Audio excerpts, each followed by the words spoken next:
A paz do Senhor a todos. Queridos irmãos, eu queria falar um pouco sobre o livro de Eclesiastes. Eclesiastes, no capítulo 3, versículo de 1 ao 22. Então, aqui no livro de Eclesiastes vai falar que tudo tem seu tempo. Há tempo de viver, há tempo de chorar, há tempo de comer, há tempo para tudo. No livro de Eclesiastes, capítulo 3, versículo do 1 ao 22, fala assim: há tempo para cada coisa, há tempo certo para cada propósito debaixo do céu. Há tempo para nascer, há tempo para morrer, há tempo para plantar e há tempo para colher. Há tempo para matar e há tempo para curar. Há tempo para destruir e tempo para construir de novo. Tempo para chorar e tempo para rir. Tempo para ficar triste e tempo para dançar de alegria. Tempo para espalhar pedras e tempo para juntar pedras. Tempo para abraçar e tempo para deixar de abraçar. Tempo para procurar e tempo para perder. Tempo para guardar e tempo para jogar fora. Tempo para resgatar e tempo para costurar. Tempo para amar e tempo para odiar. Tempo de calar e tempo de falar. Tempo para lutar e tempo para viver em paz. Capítulo 3, versículo de 1 ao 8. Acabei de ler, né? Que fala que tudo tem seu tempo, né? Tudo tem seu tempo abaixo do céu, abaixo dos... Como é que eu posso falar numa maneira... abaixo do céu mesmo. Abaixo do céu. Tudo tem seu tempo, então não se estressamos com nada. Não se estressamos com nada, pois Deus sabe todas as coisas. Deus nunca vai nos desamparar, pois Ele tem seu tempo para cada coisa. Talvez você esteja aflito com algo que você ainda não tem compreensão, algo que você desejaria ter agora no momento, mas não tem. Mas não tem porque não é a hora. Não é a hora de ter aquilo que você tanto deseja. Pois tem seu propósito, né? Todo tempo tem seu propósito. Então deixamos de lado o estresse, a vaidade, digamos assim, e deixamos de correr atrás como louco por cada coisa que a gente deseja ou almeja aqui na terra, debaixo da terra, ou debaixo do céu. Debaixo do céu. Pois, como no livro de Eclesiastes fala que tudo é vaidade, né? Tudo é vaidade, tudo aqui na terra é vaidade. Então, procuramos mais andar com Deus, procuramos mais aprender sobre os seus ensinamentos, pois tudo o que nos satisfaz é vaidade. Agora, tudo aquilo que edifica a tua vida com consagração a Deus, esse é o propósito. Esse é o propósito da vida. Pois todo aquele que busca andar em consagração com Deus vai ter uma vida feliz. Isso que é ser feliz em vida. Quando a gente deixa de fazer aquilo que nossos desejos, aquilo que nossas vontades pedem, mas sim fazer aquilo que Deus nos pede ou Jesus nos ensinou. Então, como muitos outros estudiosos buscaram entender a complexidade da vida e partiram desse plano e não conseguiram decifrar, né? Decifrar a complexidade da vida. Vou citar uns estudiosos que eu andei buscando para me buscar mais um entendimento da palavra. Uma das citações sobre Eclesiastes capítulo 3, versículo de 1 ao 8, que fala: tudo tem seu tempo determinado. Uma das citações é de Agostinho. Agostinho, um filósofo ali do tempo do século XV, se eu não estou enganado, um filósofo do século XV que diz: o tempo é uma medida da mudança, uma medida da mudança, e a mudança é necessária para o crescimento. O tempo é uma medida para que, corrigindo, o tempo é uma medida da mudança, e a mudança é necessária para o crescimento.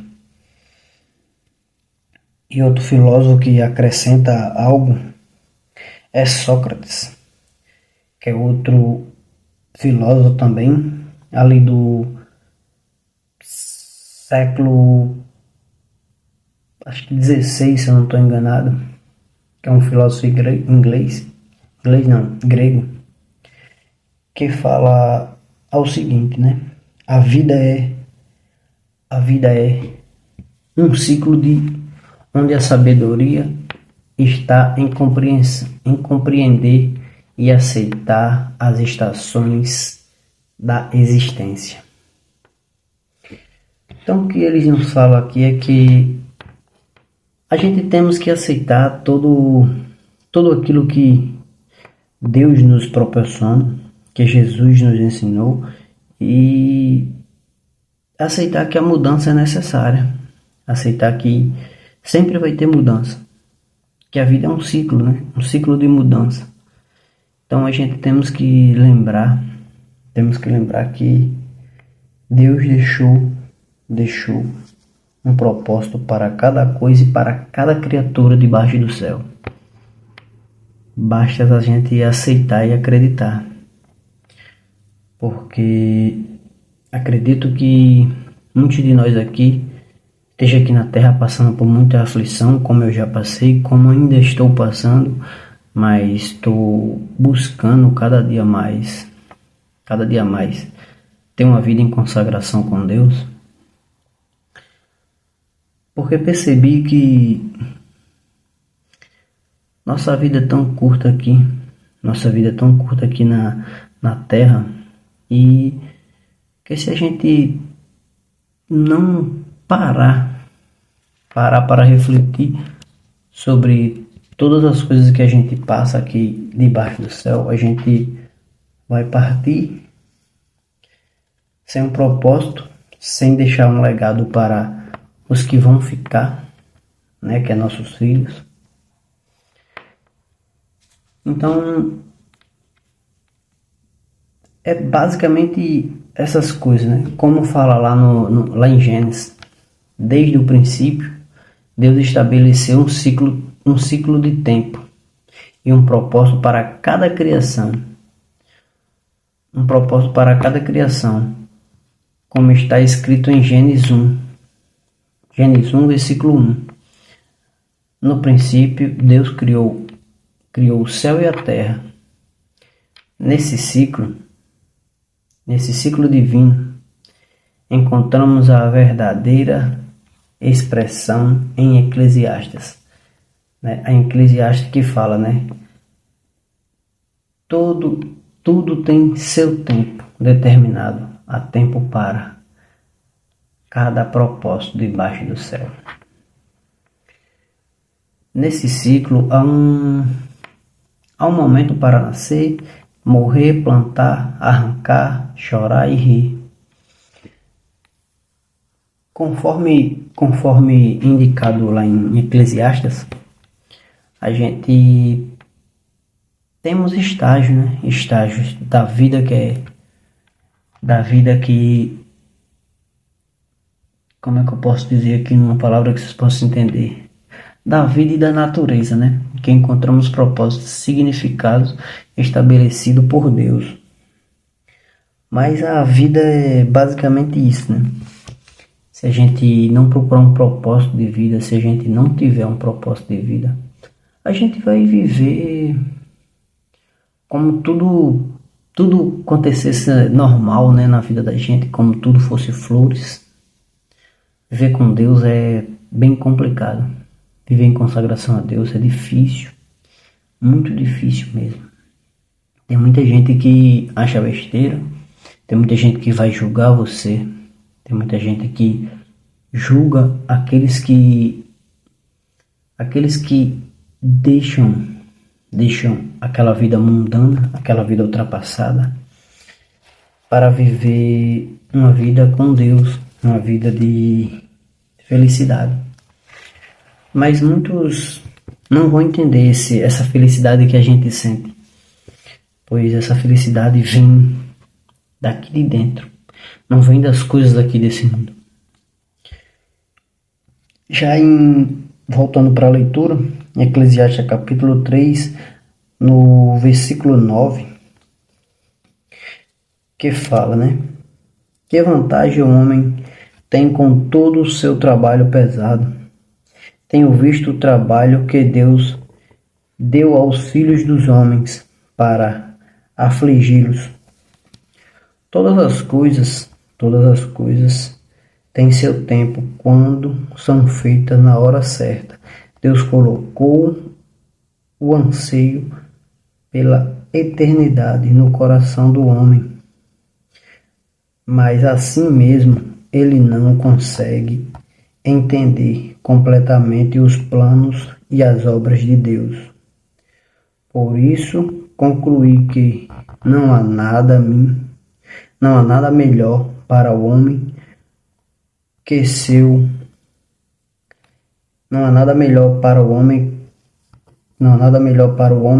se agrada e pratica o bem enquanto vive. Então, é basicamente o que eu tinha falado anteriormente, né? Que não há nada mais satisfatório do que ter uma vida com consagração a Deus, uma vida plena, uma vida repleta de abundância, digamos assim. Que é quando a gente temos Deus em primeiro lugar Deus, segundo a família, e terceiro, acho que não tem terceiro. Acho que é só esses dois mesmo que importa, Deus e família. Tirando isso, tudo já é vaidade. Família é vaidade. Agora, quando você tem Deus em primeiro lugar, segundo a família, isso é uma felicidade plena, repleta de alegrias que nenhum homem aqui nessa terra vai poder explicar. Vai poder explicar a felicidade que sentimos quando falamos de Deus, quando buscamos a Deus.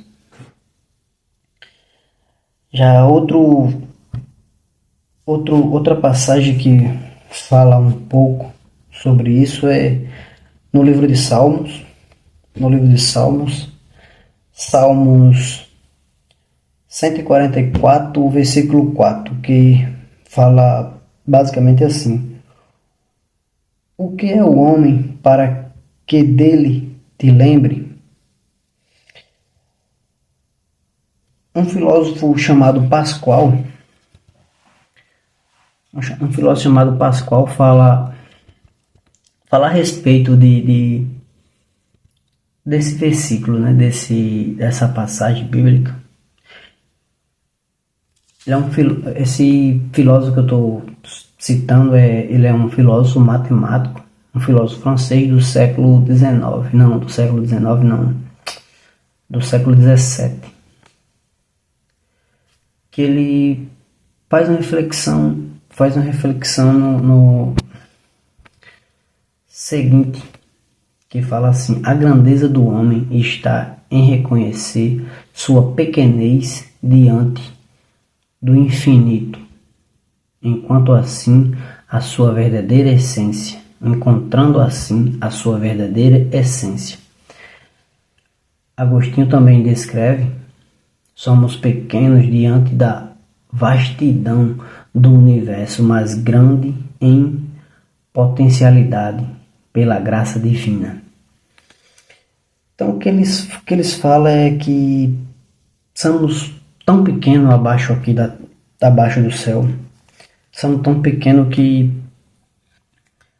um simples soprar, nós se vai. Talvez se a gente se for hoje, daqui a uns anos, não vou botar nem tantos anos, daqui a uns 20, 30 anos, talvez ninguém lembre mais de mim nem de você. Mas quando a gente busca a Deus, quando a gente busca deixar nosso legado para uma eternidade, isso é uma certeza plena. Isso é uma certeza que eu digo com vocês, que todo aquele que crê em Deus, crê em Jesus como seu verdadeiro e único Salvador, terá uma vida eterna. Terá uma vida eterna. Não aqui nesse plano terreno, mas sim no plano espiritual, que é para com Jesus, para com Deus. Então deixamos de lado as vaidades aqui da terra e buscamos mais a Deus, buscamos mais um propósito, um legado, né? Voltando para a leitura, paramos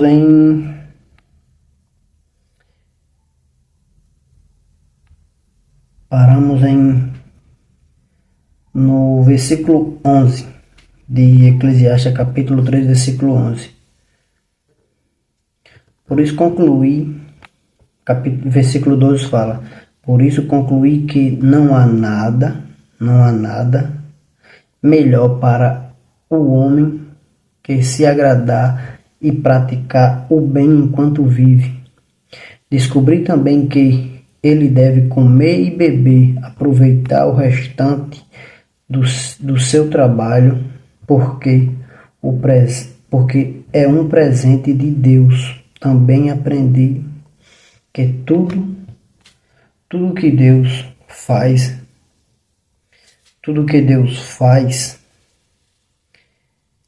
permanecerá para sempre, mas se pode tirar,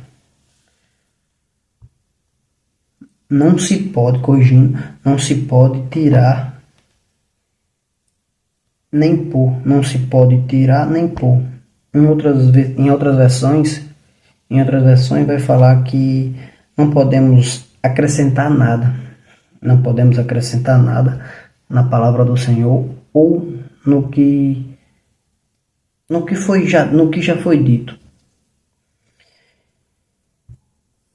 Não se pode tirar nem pôr. O que Deus quer é que os homens o temam. E que hoje já existia no passado. Que já surgiu também, já existiu antes. O que já surgiu também, já existiu antes. Deus faz aparecer de novo o que já tinha sido esquecido.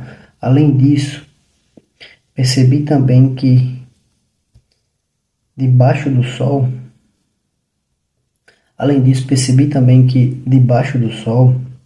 o crime toma o lugar da justiça.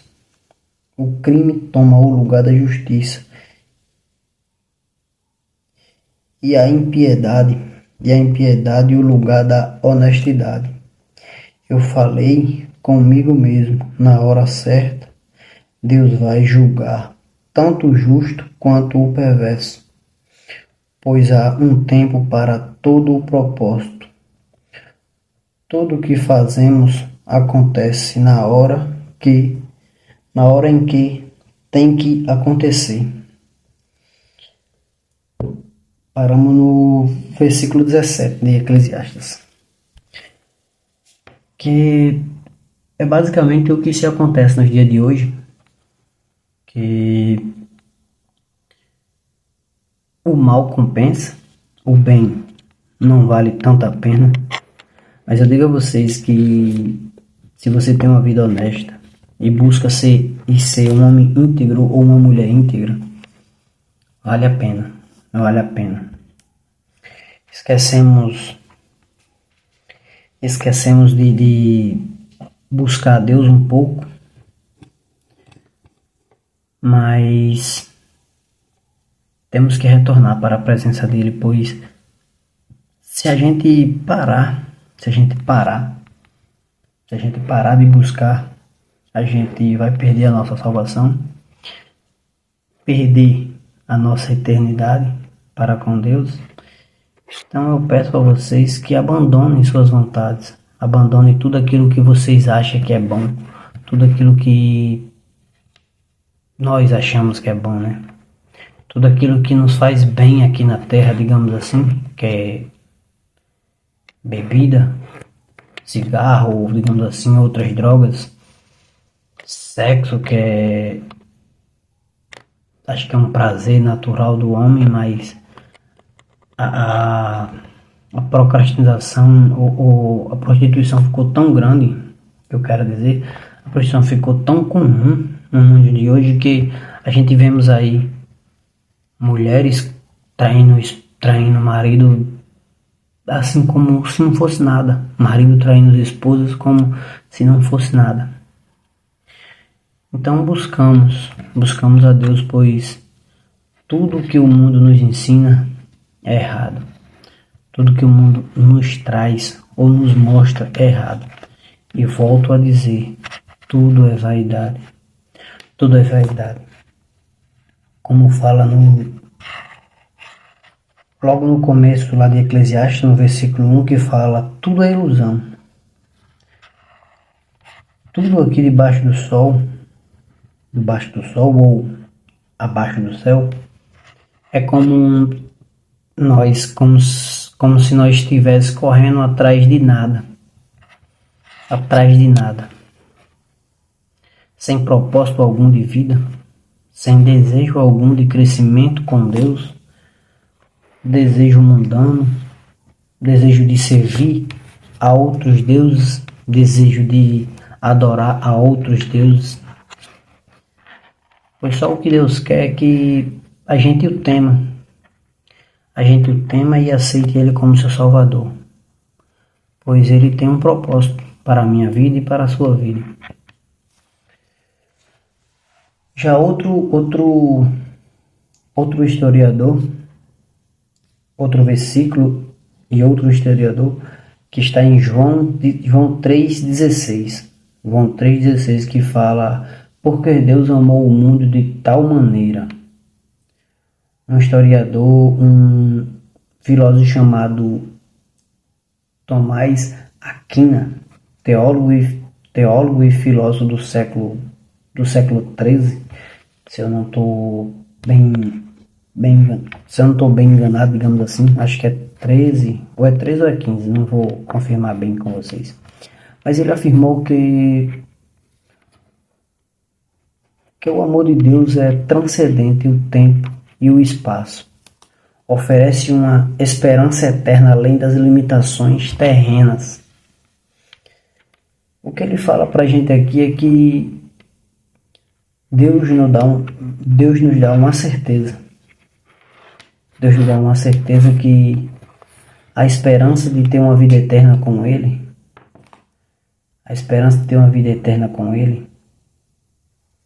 é mais do que nós merecemos. Pois Ele deu seu Filho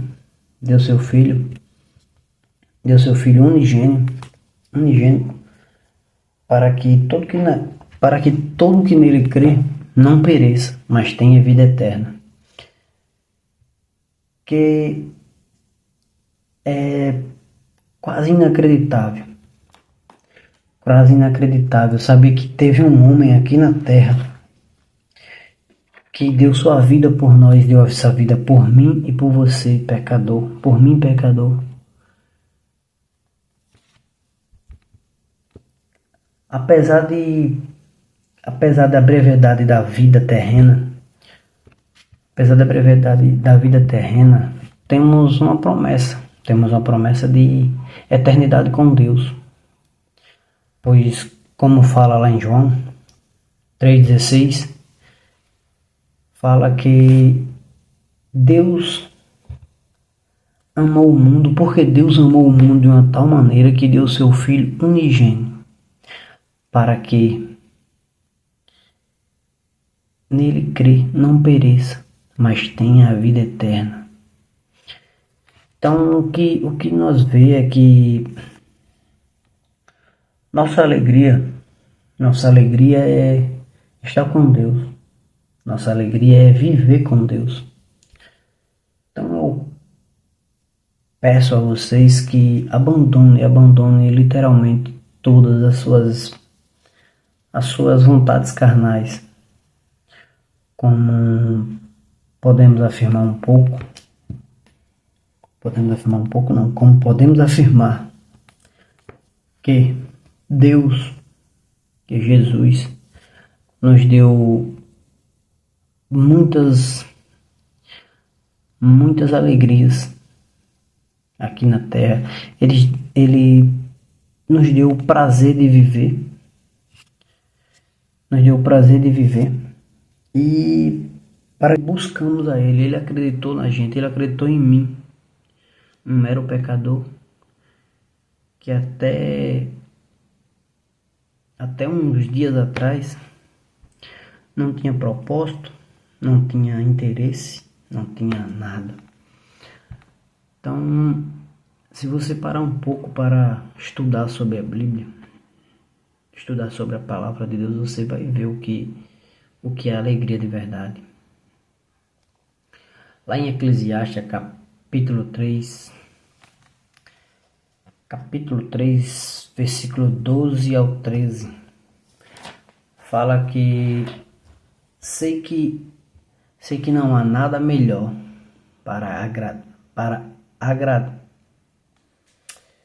sei que não há nada melhor para alegrar-se em fazer o bem, e a sua vida também é um dom de Deus,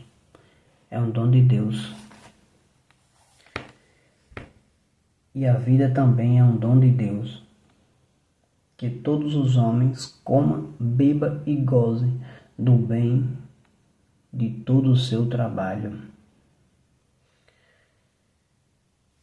Então, por fim, a gente podemos reconhecer o tempo é uma parte essencial para todo o plano de Deus. Lá em Pedro 2, capítulo 3, versículo 8, que fala, nós lembramos, meus amados, não ignore uma coisa, que um dia o Senhor, que um dia para o Senhor é como 1000 anos, e um ano é como 1000 dias.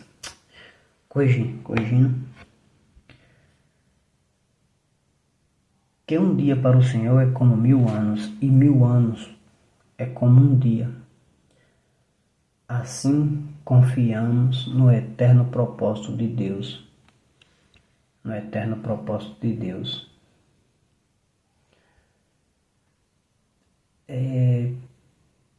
Eu não sei, não tenho nem palavras para poder dizer como minha felicidade é plena. Talvez na minha semelhança ou na minha face vocês não vejam isso apenas por ouvido, mas garanto a vocês que estar com Deus, estar buscando uma vida de consagração com Deus é bom, é bom. Como lá em Pedro, né? Como lá em Pedro 2, capítulo 8. Amados irmãos, não ignoramos uma coisa. Agostinho ponderou com Deus, né? Ponderou para Deus que o tempo é linear. O tempo é linear para com nós. Ele está além do tempo. Ele está além do tempo, abrangendo o passado, o presente e o futuro em sua eternidade. Outro filósofo também que fala sobre a respeito desse versículo, que fala que Deus é atemporal. Deus é atemporal. A sua visão abarca toda a história humana. Num instante.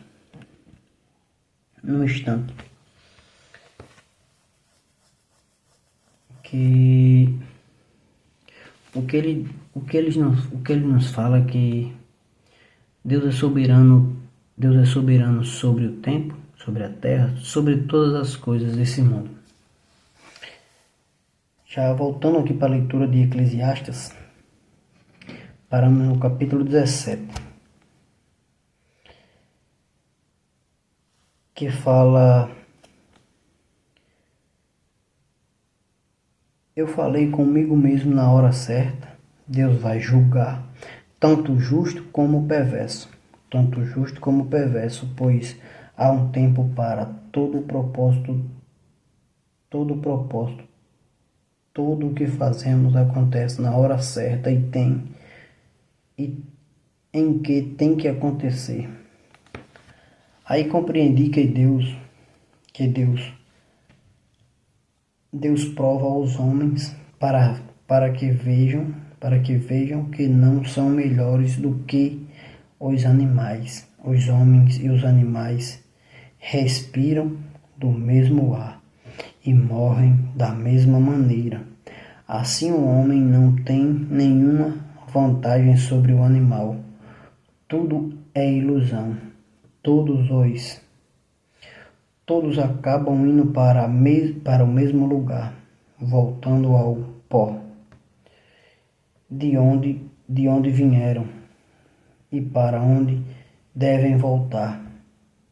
Quem pode provar que o espírito do homem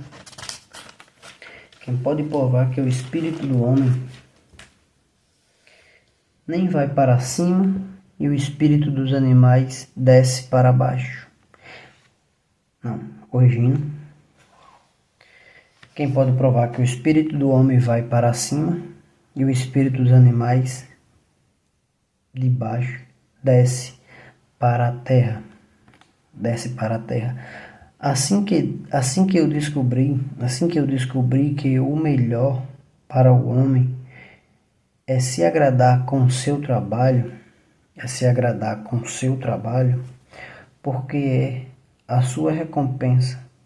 esta é a sua recompensa. Ninguém pode fazer o homem voltar depois de morto, para aproveitar aquilo que ainda vai acontecer.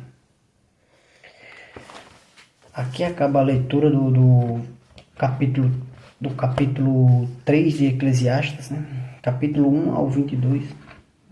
Capítulo 3 ao versículo 22, que fala a respeito dessas bonanças de Deus, né? Que fala sobre a maravilha que Deus deixou para nós, né? Que tudo nos é vaidade, tudo é em vão, digamos assim. Tudo nos traz uma certeza certeza que todos nós vamos morrer, que todos nós vamos morrer e vamos voltar para o pó, pó de onde nós viemos, pó de onde certamente voltaremos, mas te digo com certeza, para que teu espírito tenha, para que teu espírito tenha uma vida eterna para com Deus, não teu espírito não, para que tua alma tenha uma vida eterna para com Deus, deixe as vontades, deixe de buscar agradar aqui na terra, de buscar a vaidade aqui na terra, de buscar a luxúria aqui na terra. Martinho Lutero, que foi o reformador religioso do século XIV, fala que a salvação é pela fé. Fala que a salvação é pela fé e revela o amor incompreensível de Deus que nos redime para a eternidade. Que nos redime para a eternidade. Já outro historiador também fala que a eternidade divina confere o significado é permanência às ações de Deus, revelando a sua infinita sabedoria. Então o que a gente pode confirmar é que Deus sabe de todas as coisas. Deus sabe o que a gente fez hoje, o que a gente vai fazer amanhã, o que a gente está pensando, o que a gente está imaginando. Então deixamos de buscar a vaidade aqui na terra, de buscar entender a vida. Buscamos apenas a consagração para com Deus, porque sem Deus não há propósito na minha vida nem na sua, na minha vida e nem na sua. Então ensinamos nossos filhos a buscar uma vida com Deus e deixamos de idolatrar ídolos que não merecem adoração. Então deixamos de agradar as coisas aqui da terra e buscamos agradar a Deus, temer a Deus, pois Ele nos dá uma certeza. Aquele que nele crê, terá a vida eterna, terá a salvação, a tão sonhada salvação que todos nós almejamos, que todos nós queremos. Mas para que isso aconteça, você tem que crer nele, você tem que ter uma vida de sacrilégio, digamos assim. Ter uma vida de arrependimento, para que você venha a adquirir a tão sonhada salvação. Então é basicamente isso, meus irmãos. Peço que me desculpe, talvez pelas minhas palavras não sei tão bem colocada, mas é a maneira que eu estou aprendendo, né, a adorar a Deus, a buscar mais a Deus, a perder meus medos e buscar mais aprender sobre as maravilhas de Deus, as maravilhas que Ele nos deixou aqui na terra. Então, agradeço a todos e até outro vídeo, né? Até outra citação bíblica.